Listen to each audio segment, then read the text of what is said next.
I just released a video explaining the new Texas law called SB 140 and how it directly impacts wholesalers who cold call and text sellers. And then I got bombarded with comments that there is conflicting information that's circulating in the industry stating that it is in fact okay for wholesalers to cold call and text sellers in Texas. So on this video, I'm going to do an even deeper dive into SB 140 and also address some really good questions and hopefully clear up any confusion. Coming up. Okay, here we go. Section 302.001 of the Texas Business and Commerce Code, as amended by SB 140, defines telephone solicitation as follows. Telephone solicitation means a telephone call or other transmission, including a transmission of a text, graphic message, or an image, initiated by a seller or salesperson to induce a person to purchase, rent, claim, or receive an item. So the key elements here are the communication is a call or transmission, including text, graphic, or image.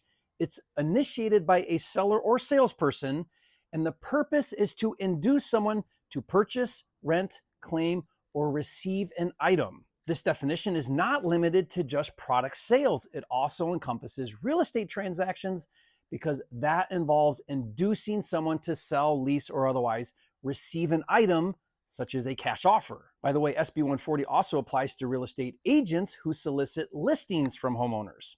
Now here's why offering to purchase a property applies under SB 140.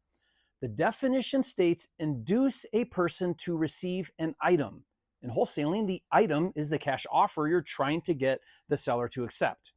Even though you're the buyer, you are initiating contact to induce the seller to receive money in exchange for their property. That's a solicitation, and wholesalers are squarely covered under SB 140 for three reasons. One, cold calls and texts are transmissions covered directly in the definition. Two, you're inducing a homeowner to receive money for their property, which is a solicitation. And three, there aren't any exemptions for investors and wholesalers. The law only carves out narrow exceptions with existing customers and publicly traded companies and so on, which don't apply to individual wholesalers. So when a wholesaler texts, "Hi, are you interested in selling your house on 123 Main Street?"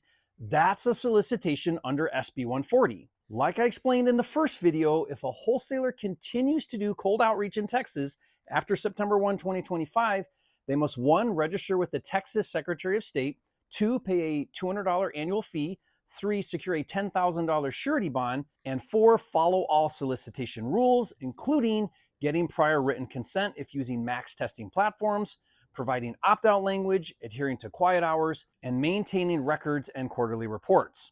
Failure to follow this law in Texas puts you at risk of civil lawsuits under the Texas DTPA with treble damages and/or civil penalties and possibly Class A misdemeanor for unregistered activity. Let me dumb this down as best I can. Cold calling and texting a skip-traced list of homeowners is prohibited unless registered, bonded, and compliant. Ringless voicemail, dialers, SMS campaigns are also included. Now let's talk about the Arizona federal court ruling earlier this year, which I also covered. Link to that video in the description below.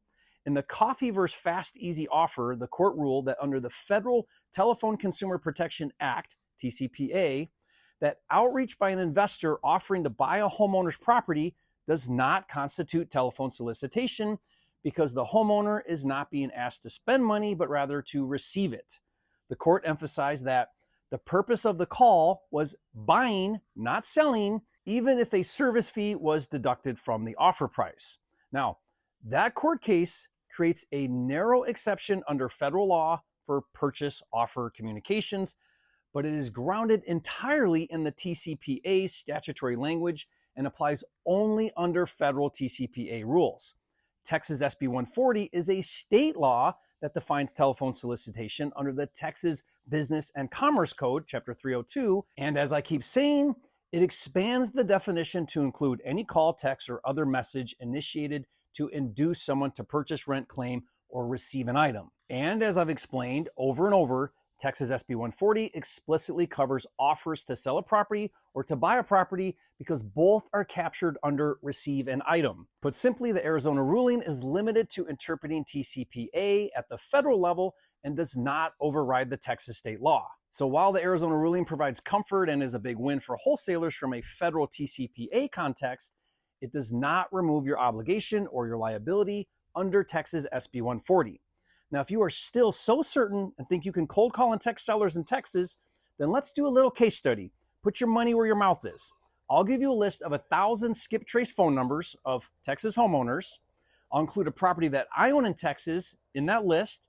Then you cold call and text that list, including me, and document it. Then I'll sue your dumbass and we'll see how it shakes out in court. And before you decide to take me up on this, remember the fines are $5,000 per occurrence. But if you're so certain that you can cold call and text sellers in Texas, then you should have no problem doing this little exercise. Simple solution to find out who's actually right. Okay, so what can you do in Texas if you're a wholesaler? I got a lot of questions about that as well. Any inbound marketing method does not apply to SB 140. Since the seller initiated contact, it's not a solicitation, and you can freely negotiate once they've reached out to you. That would include things like Facebook ads, Google PPC, PPL, SEO, TV, radio, billboards, or direct mail. Furthermore, door knocking and face-to-face outreach is not regulated under SB 140. Of course, you can always build referral pipelines with realtors, attorneys, probate specialists, and so on. Now, let me take a minute and address some questions that I received. First was about agent outreach. Does that fall under SB 140? And the answer is no, because that is a B2B inquiry between two professionals, an investor and an agent. The agent is not a consumer, but a licensed professional who earns income from transactions.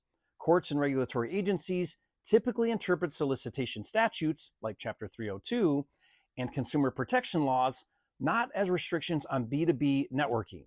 Another question I got was about the difference between using a dialer and a regular cell phone. So let me explain the difference and why it matters. When you use a cell phone, each call or text is initiated manually. Now, it still counts as a telephone solicitation if the purpose is to get a homeowner to sell, buy, or list property, but because it's manual, it doesn't fit the profile of a robocall spam because it's less intrusive. Whereas a dialer or a mass text platform automatically dials or texts multiple numbers at scale, which is exactly what SB 140 was designed to crack down on. High volume outreach, because regulators see it as mass solicitation rather than networking. This is why enforcement will hit dialer users much harder and makes you a prime target for lawsuits under Texas Deception Trade Practices Act, DTPA. Now, another question I got was about how this will impact using a cold call agency. The answer is it doesn't matter if the caller is in Dallas, the Philippines, or South America. If the call or text is received in Texas, it falls under SB 140. So hiring an overseas cold call agency does not exempt you from compliance. SB 140 ties into the Texas Deceptive Trade Practice Act, giving consumers a private right of action. That means a seller can sue the Texas wholesaler directly, even if the actual calls came from an overseas team.